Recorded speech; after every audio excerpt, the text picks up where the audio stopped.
제가 글 잘 쓰는 법을 4가지 정도로 압축을 해서 준비해 왔는데요. 이 글을 쓰는 시간이 결국은 내가 나를 인터뷰하는 시간이더라고요. 내가 몰랐던 자아와 다시 만나는 시간이구나 이렇게 느꼈다고 말씀을 드리는 건데, 그래서 구독자분들도 나와 만나는 시간을 가지셨으면 좋겠다. 그리고 또 감히 이 태도의 언어가 그런 계기가 될 수 있지 않을까 생각을 합니다. 네, 2편으로 돌아왔는데요. 다음 질문은 제가 사실 굉장히 공감하는 얘기이긴 한데 1대1의 마법이라는 얘기를 쓰셨더라고요. 근데 정말 저도 요즘에 인터뷰하고 있기도 하고 저는 항상 1대1 상담하는 직업인데 정말 1대1의 마법이라는 게 뭔지 알 것 같거든요. 1대1의 마법에 대해서 좀 자세히 설명을 해주시다면 어떤 건가요? 누구나 사람한테는 유일하고 오롯한 존재로 인정받고 싶은 욕구가 있다고 생각을 해요. 우리가 어떤 사람 만나면 이유 없이 좀 초라하게 느껴지고, 그런가 하면 어떤 사람을 만나면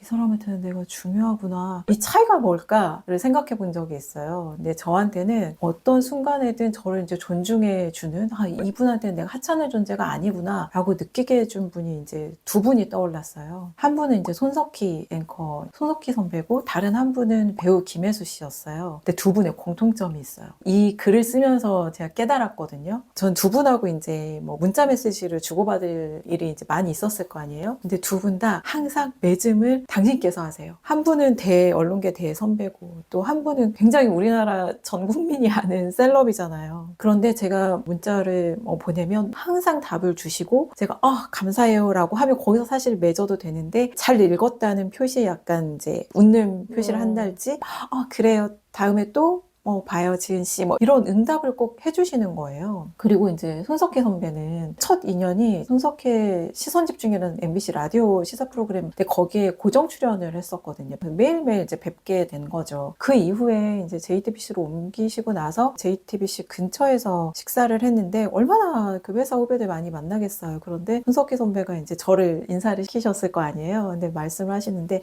나랑 시선집중 마지막 방송 함께한 친구야, 한국일보 김지은 기자로 하는데, 이렇게 소개를 하시는 거예요. 그냥 사실 한국일보 김지은 기자야 라고 했어도 됐을 거거든요. 그런데 제 존재에 의미를 부여를 하신 거잖아요. 그러니까 인사를 한 그 상대방도 다시 이렇게 저를 쳐다보는 거죠. 저는 그분의 수많은 후배 중에 하나, 심지어 같은 회사도 아니고 방송 같이 한 기간도 6개월 정도밖에 안 됐어요. 그런데 저한테 의미를 부여서 소개를 해주셨을 때, 이분한테는 내가 하찮은 존재가 아니구나, 한 사람을 이렇게 귀하고 오롯하게 느끼게 해주는 태도란 이런 거구나 생각을 했고, 그 내용들이 이제 이 책에도 있죠. 손석희 님께서 여기 추천사. 추천사도 또 써주셨어요. 많은 글을 읽으신 분이니까 진짜 글잘러로 저는 인정받은 거라고 저는 생각해요. 질문 전에 기자님 글을 좋아하는 게 굉장히 글이 이입이 잘 되게끔 상상을 하게 해주더라고요. 내용도 당연히 중요하지만 그 내용을 어떻게 표현하는지 그 기술적인 게 정말 뛰어나신 것 같아서. 근데 글을 잘 쓰는 것도 마찬가지고 모든 일이 그렇지만 타고난 것만 가지고는 절대 안 되잖아요. 네, 정말 맞아요. 피나는 노력을 해야 그걸 유지라도 할 수 있는 것 같거든요. 정말 이 대단하신 정말 언론인 분들과 또 책을 좋아하시기로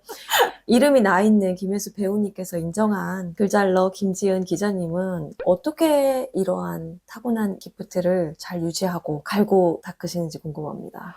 제가 글 잘 쓰는 법을 4가지 정도로 압축을 해서 준비해 왔는데요. 첫 번째는 이 글이 어떤 종류이든 다 적용될 수 있는 원칙이에요. 씹을 수 있을 만큼 베어 물어라. 그러니까 예를 들면 가장 쉽게 우리가 쓸 수 있는 글을 떠올려 보면 일기가 있잖아요. 내가 오늘 일기를 쓰고 싶은데 어떤 걸 쓸까? 하루에 있었던 모든 일을 떠올리지 마시고 한 순간을 떠올리는 거예요. 제일 약간 행복했던 시간, 아니면 좀 슬펐던 시간, 속상했던 시간, 그 순간을 떠올리는 건데, 행복했던 시간을 떠올린다고 치면 카페에서 카푸치노를 마셨을 때 오늘 내가 행복했어요. 그걸 가지고 쓰는 거예요. 오늘 카페에서 카푸치노를 마시는데 새삼 행복했다. 왜 행복했나 생각을 해보니까 한 3달 만에 이 카푸치노를 마신 거야. 왜 3달 만에 마셨나? 3달 동안 내가 이 프로젝트를 하느라 너무 정신이 없었던 거다. 그래서 3달 동안 나는 너무 힘들고 바빴지만 그래도 일을 잘 끝내고 3개월 만에 먹는 카푸치노의 또 다른 맛을 알게 됐다. 예를 들면 이렇게 쓰는 거죠. 오늘 하루에 있었던 왜냐면 모든 일은 이 입에 다 넣어봤자 씹을 수가 없어요. 씹을 수 있을 만큼 배워보는 거. 그러면 글은 써지거든요. 주제를 선정하는 데 있어서 일단. 네, 아주 작은 주제를 네. 적어서 그걸 가지고 쓰는 거죠. 20대 분들이 또 관심을 가질 만한 게 자소서 쓰는 거 많이 의외로 힘들어 하더라고요. 예를 들면 회사마다 자소서의 종류도 달라져야 되거든요. A라는 회사를 내가 지원을 하려고 하는데 그러면 자소서를 쓸 때 그 A라는 회사에 필요한 역량이 있을 거예요. 핵심적으로 피력해야 되는 역량을 떠올리고 지금까지 내가 했던 경험들을 다 적어보세요. 그리고 그 경험을 통해서 내가 배운 것, 그 경험이 나한테 준 의미도 적어보는 거예요. 그리고 그 역량에 필요 없는 경험들이 있을 거예요. 그건 다 빼요. 그리고 회사에 가장 부합할 만한 역량을 중심으로 자소서를 쓰는 거죠. 왜 이 과정을 거쳐야 되냐면 객관적으로 보는 거예요. 지금까지 내가 경험했던 경험들을. 그렇지 않으면 사실 떠올리기가 쉽지 않거든요. 저희 회사에도 인턴 기자들이 종종 들어오거든요. 네. 또 인턴 기자하고 얘기를 하는데 밥 먹다가 이제 얘기를 하는데 아르바이트를 굉장히 많이 해봤다. 그래서 어떤 알바를 해봤어? 저 어떤 특급 명품 매장에 도어맨을 해봤어? 이러는 거예요. 도어맨? 명품 매장에 도어맨이 있구나. 어떤 사람을 뽑아? 도어맨은? 어떤 게 도어맨의 역할이야? 그거 너무 궁금한 게 많아지는 거예요. 근데 들어봤더니 이건 어쨌든 기본적으로 사람을 대하는 태도가 있는 거고 그리고 사람들이 굉장히 많이 관찰할 수밖에 없잖아요. 그러면서 거기서 의미를 잘 살리면 그러니까 기자라는 만약에 직업을 선망을 한다. 그러면 충분히 이력서에 쓸 수 있겠더라고요. 왜냐하면 명품 매장 도어맨이라는 아르바이트 자체가 흔한 게 아니고 뭐 예를 들어서 A 명품 매장에 도어맨으로 알바를 해본 적이 있습니다. 그 다음 문장에 그 도어맨을 한 시간은 뭐 어느 정도였는데 이런 걸 배웠습니다 하면 그 다음 문장 이어지는 문장들이 다 새롭고 호기심을 끌잖아요. 일단 5문장 정도까지 눈길을 잡는다 하면 그 자소서는 성공이거든요. 그 세 번째는 이건 기술적인 건데요. 한 문장에 하나의 의미만 담는다. 예를 들어서 오늘 제가 최윤아의 킬라움에 와서 인터뷰를 했잖아요. 요거를 이제 떠올려서 글을 쓴다고 생각을 하면 오늘 뭐 2023년 12월 며칠 날 촬영하러 왔는데 전도사님 3년 만에 만나서 인터뷰를 했는데 이런 것도 물어주시고 이런 것도 물어주셔서 참 좋았다 라고 하면 이게 우리가 문장이 비문이 되고 꼬이게 되는 이유는 길게 써서 그렇거든요. 너무 많은 의미를 담으려고 해서. 그런데 그냥 나는 한 문장에 하나의 의미만 담는다고 생각하면 이런 거예요. 오늘 최윤아 변호사를 만났다. 생각해보니까 3년 만이다. 인터뷰 일을 인터뷰어로 마주한 건 처음이다. 이런 식으로 한 문장에 하나의 의미만 담아서 쭉쭉쭉 이어나가면 문장이 간결해지고 비문을 쓰기 쉽지 않아요. 또 하나는 이거는 이제 글을 다 쓰고 나서 꼭 거치셨으면 하는 건데요. 소리내서 읽어보는 거. 자기가 쓴 글을. 그러니까 우리는 책을 읽을 때 눈으로 본다고 생각하기 쉽거든요. 근데 생각해보면 소리를 안 낼 뿐이지 속으로 말하면서 읽거든요. 그러니까 자기 글도 써놓은 다음에 말로 말해보면 이 문장이 꼬였는지 호흡이 긴지 문장의 리듬이 좀 이상한지를 바로 알 수가 있어요. 그래서 어떤 문장이 물 흐르듯이 잘 읽힌다 하는 거는 소리내서 읽어봤을 때도 막힘이 없이 술술 읽히면 그렇게 되거든요. 그래서 요 4가지를 기억을 하시면 글을 쓰실 때 많이 도움이 될 것 같아요.